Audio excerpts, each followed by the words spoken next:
Welcome to the 5-1 Edpuzzle on rate of change. We're going to be looking at special cases in this video. Our objective, I can calculate slope given a set of ordered pairs.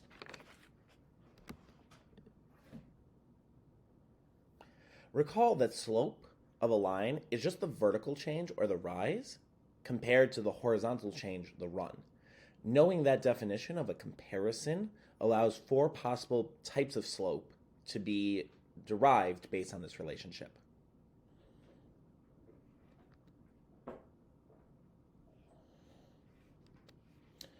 A line with a positive slope will slant upwards from left to right. Remember, we always read slope and graphs in general from left to right. So as you pick one point and you go to your next consecutive point, or any point to the right, it'll go up and to the right. Negative slope will go down as you head from left to right. All horizontal lines have a slope of 0, and all vertical lines that go straight up and down have an undefined slope. It's impossible to have any other type of slope because all lines would fall into one of these 4 categories. We're going to use this information to justify why all lines have those 4 types of slope. And in order to justify it, we need to know that any 2 points on a line can be used to find slope. We designate the points using subscripts. So in this diagram, you have line AB, and you have point A at x1, y1. And those small numbers that are to the right of the x and the y are called subscripts. And their entire job is to denote that they are the first x and y pair. It's not that one is like an exponent or a numerical value that needs to have an operation done to it. It's just saying this is the first x and this is the first y. These symbols are also used in chemistry and some other science scenarios, but they denote value in different scenarios. When used in math terms, subscripts are used to denote the first one or the second one. They don't carry value with them. So point B is at x2, y2, and that just means the second x and the second y. And so knowing which point is x1, y1, and which point is x2, y2, we can generalize the relationship to say that the rise, the vertical component, is y2 minus y1. To figure out how much you moved up from A to B, almost like a literal equation, instead of using numbers, we can say whatever y2 is and whatever y1 is, if I subtract them, I'll find out the difference. And same thing for the x's. To find the horizontal shift, or the run, it's x2 minus x1, and that will tell me the net change. And plugging those into the slope equation of rise over run, we get slope is equal to y2 minus y1 over x2 minus x1. It's still rise over run. Y2 minus y1 is just representative of the rise component, and x2 minus x1 is just substituted in for the run component. Note that there's a rule here. x2 minus x1 cannot equal 0. And this will be important in a moment when we look at some special cases. It does not matter which point is x1, y1 and which point is x2, y2. B could be x1, y1, and A could be x2, y2, and this relationship would still hold true. We'll look at that more in a moment. So 4 types of slope, let's justify it using that slope equation of y2 minus y1 over x2 minus x1.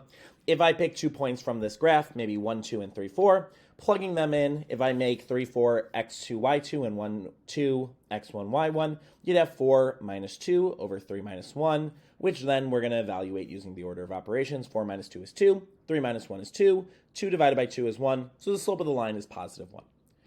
For a negative slope, again, just because of the relationship between the numbers, does not matter which ones we pick, but if we picked 1, 2 and 3, 0, 3, 0 is going to be x2, y2 because it comes first in the slope equation at the bottom, and x1, y1 will be 1, 2.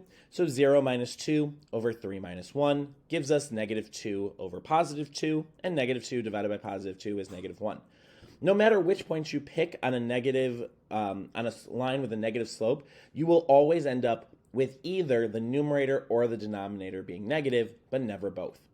On the positive line, if you were to pick certain points and designate x1, y1 or x2, y2 in a certain way, you could get a negative numerator and denominator, but remember, a negative divided by a negative is a positive. For a line with zero slope, or a horizontal line, you'll notice something weird happens. If you pick the points 1, 2, or 3, 2, you'll end up having, it looks like 3, 2 as x2, y2, and 1, 2 as x1, y1. And so when you plug it in, you'll get 2 minus 2 in your numerator, 3 minus 1 in your denominator, and 2 minus 2 is 0, and you actually don't even care about your denominator. 3 minus 1 ends up being 2, but the important part is your numerator is 0. 0 divided by 2 is 0. And this is going to be true for any horizontal line, because all horizontal lines will have the same y component. Look at those points. 1, 2, and 3, 2 both have y values of 2. It doesn't matter how high up the line is. Maybe it's shifted 10 units up, so now it's 112 and 312. All horizontal lines will have the same y component at every single coordinate. And so because the numerator is always the change in y, the rise, and because all horizontal lines have 0 change in the rise or in the y component, all horizontal lines will have a numerator of 0 in the slope equation. And they will have some numerical value in the denominator, but you don't care about that because 0 divided by anything is 0. So all horizontal lines have a slope of 0. We can use this same logic to understand why all vertical lines have a slope of undefined. Let's say I pick the points 1, 5 and 1, 2. You might already see this pattern. In the numerator, you'll get 5 minus 2, and in the denominator, you get 1 minus 1. 5 minus 2 is 3, 1 minus 1 is 0, and that produces an error. Because remember, a fraction is just a division problem. 3 over 0 means 3 divided by 0. And you cannot do that. It's not possible to take a number and divide it by 0. Just like for moving the horizontal line up and down, if I were to take this vertical line and shift it left or right, at any point, maybe I shifted 10 units to the left. So maybe my x values are negative 9 and 5 and negative 9, 2, respectively. You're still going to have the same x values. And so your denominator, your run component, will always end up being 0. And because denominators mean the part you're dividing by, you will always end up with a slope of undefined for all vertical lines because they all have a denominator of 0. All horizontal lines have a slope of 0 because 0 divided by anything is 0. Your delta y is 0 while your delta x is some number. But you don't care because 0 divided by anything is 0. All vertical lines have an undefined slope because anything divided by 0 is undefined. Your y component, your rise, will have some numerical value, but all of your delta x's will be 0. And because anything divided by 0 is undefined, you do not care what that delta y is. Let's actually try this. If we have the points negative 1, 0, and 3, negative 2, instead of graphing it, because you could just graph it and do rise over run, let's use the slope equation to calculate the slope. So I'm going to designate negative 1, 0 as x1, y1, respectively, and it's a really good strategy to actually go in and label them, to put a little x1 and a little y1 over the x and y that you're designating, respectively. And so because negative 1 and 0 are x1, y1, respectively, that's going to make 3, negative 2, x2, y2. Using that slope equation, y2 minus y1 over x2 minus x1, we're just plugging in the numbers. Negative 2 is y2, and 0 is y1, so negative 2 minus 0 is your numerator. X2 is 3, x1 is y1, so it's 3 minus negative 1 as your denominator. And here we're just going to use order of operations. Let's simplify that numerator. Negative 2 minus 0 is just negative 2, and 3 minus negative 1 is the same thing as 3 plus positive 1, or 4, so you get 4 as a denominator. Negative 2 divided by 4 is negative 1/2. Remember to simplify your fractions. You'll remember on the previous slide, I mentioned that it does not matter which one is x1, y1, and which one is x2, y2. You should get the same solution if you do it correctly. Let me prove it to you with this example. I'm going to switch the values for x and y, x1, y1, and x2, y2, respectively. So now, negative 1, 0 is going to be x2, y2, and 3, negative 2 is going to be x1, y1. Using the same equation, plugging in the same numbers but in the opposite location because I've reversed which ones are x1, y1, and x2, y2. 0 is now y2. Negative 2 is now y1. 0 minus negative 2 is our delta y. Negative 1 is now our x2. 3 is our x1. So negative 1 minus 3 is now our denominator, our delta x. 0 minus negative 2 is positive 2. Negative 1 minus 3 is negative 4. And 2 divided by negative 4, again, is negative 1/2. Designating which one is x1, y1, and x2, y2 does not change the value, but it will reverse which numerator or denominator is negative, if the slope is negative. If the slope is positive, depending on the setup, it will either result in double positive numerators and denominators or double negative numerator and denominator combos.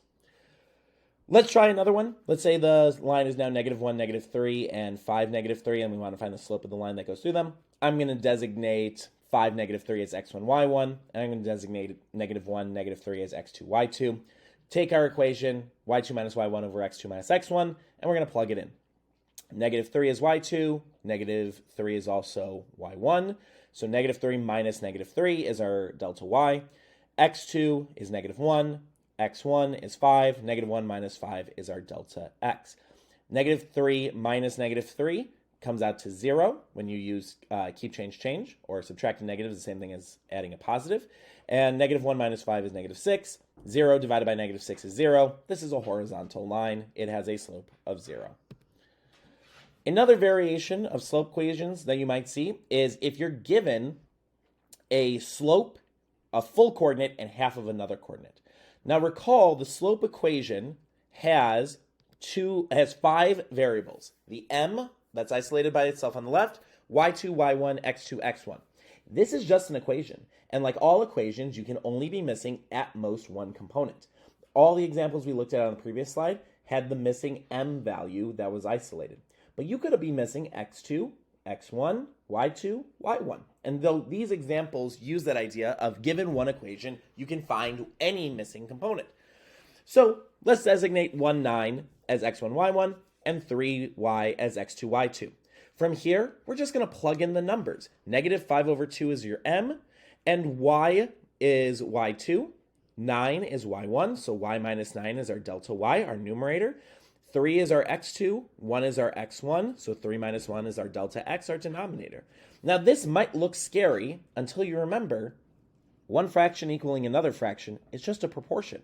We already know how to solve proportions. Let's put that negative with the 5 just to make our lives easy.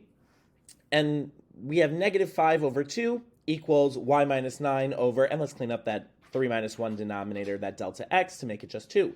So now we're really at negative 5 over 2 equals y minus 9 over 2. From here, this is a proportion, relatively straightforward. We're going to cross multiply. Negative 5 times 2 is the left-hand side. 2 times the quantity of y minus 9 is the right-hand side. Negative 5 times 2 is negative 10. Distribute the 2, 2y minus 18. And then it's just a two-step equation. Add 18 to both sides, you get 8 equals 2y, divide by 2 on both sides, y is equal to 4. Notice that this is key. It's not that the slope is 4, it's not that there's a y-intercept of 4, it's that that y value, our y2, pairs up with the 3 of x2. So the points 1, 9, and 3, 4. So 3 was given to us, 4 we just solved for. Those points produce a slope of negative 5 over 2. And you could use the slope equation to check your answer. Take that 4, plug it in for y, and do the slope equation with the points 1, 9, and 3, 4. And if you get the slope of negative 5 over 2, you know you did it correctly. Let's do another one. Let's have our slope be negative 2, and now we have the points 2, 4, and x8. Again, let's label x1, y1, and x2, y2. I'll pick x8 to be x1, y1, and 2, 4 to be x2, y2, respectively. From here, we're going to take our slope equation and plug in what we know. Negative 2 goes in for the m spot, 4 goes in for the y2 spot, 8 goes in for the y1 spot, 2 goes in for the x2 spot, and x goes in for the x1 spot. Let's clean it up a little bit. 4 minus 8 is negative 4, and we know that negative 2 is the same thing as negative 2 over 1. That's helpful because now it's a proportion. One fraction equals another. We can cross multiply. Negative 2 times 2 minus x. Remember those parentheses so you distribute. And 1 times negative 4 is negative 4. Distribute the negative 2, you get negative 4. And then negative 2 minus x times negative x is the same thing as positive 2x. So you have negative 4 plus 2x equals negative 4. Add 4 to both sides, you get 2x equals 0. Divide both sides by 2, and you get x is equal to 0. Do not mistakenly think that that means the slope is 0. That means that when I plug in 0 for the x, the missing x coordinate, that goes with a y value of 8, then when I have 0, 8, and 2, 4, I have a line with a slope of negative 2. And so be very careful on these types of questions what that value that you calculated is worth. Is it a x component? Is it a y component? Or is it the slope? And taking that into effect will help you be successful.